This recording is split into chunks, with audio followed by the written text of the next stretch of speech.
This is one of my favourite restaurant style dishes, seared duck with Pinot grapes, duck fat potatoes and 3 peas from the autumn chapter of my book, Tasteful. These are the ingredients you'll need to make this delicious dinner. I'm making it for 2 tonight, and make sure you get a nice Pinot. I like Scotchman's Hill. You'll need to peel and boil 2 potatoes in some salted water for about 15 minutes until they're tender, and then drain them and dice them. To make the Pinot syrup, combine 1 cup of Pinot Noir with half a cup of dark brown sugar, 1 cinnamon stick, a piece of orange rind and a few sprigs of thyme. Simmer that for about 10 minutes before adding the grapes in small bunches,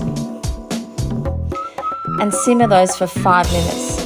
Then allow them to cool until you need them.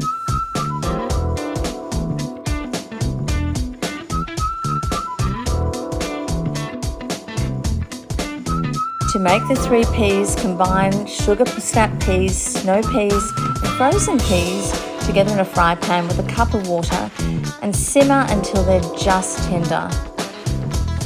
Drain and refresh under cold water.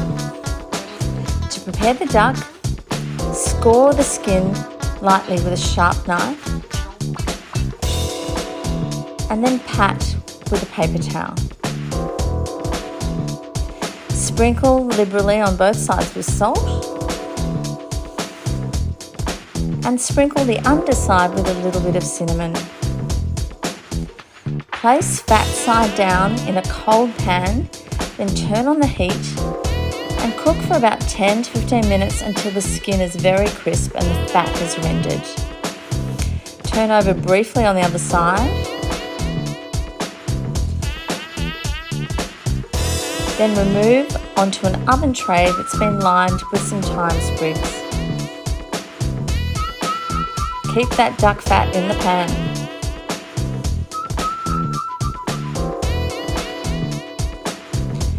Cook in the oven at 200 degrees Celsius for just 5 minutes, and then allow to stand for 5 minutes while preparing the rest. Add the potatoes to the duck fat in the pan, salt and add some thyme and fry until they're golden. Melt 50 grams of butter and toss in the peas with a little bit of orange rind and season. Slice the duck after it's rested for 5 minutes and it will be beautiful and pink. Serve it over the potatoes with the Pinot grapes and a sprinkling of thyme. Serve with the 3 peas on the side and a glass of Pinot Noir, my favourite romantic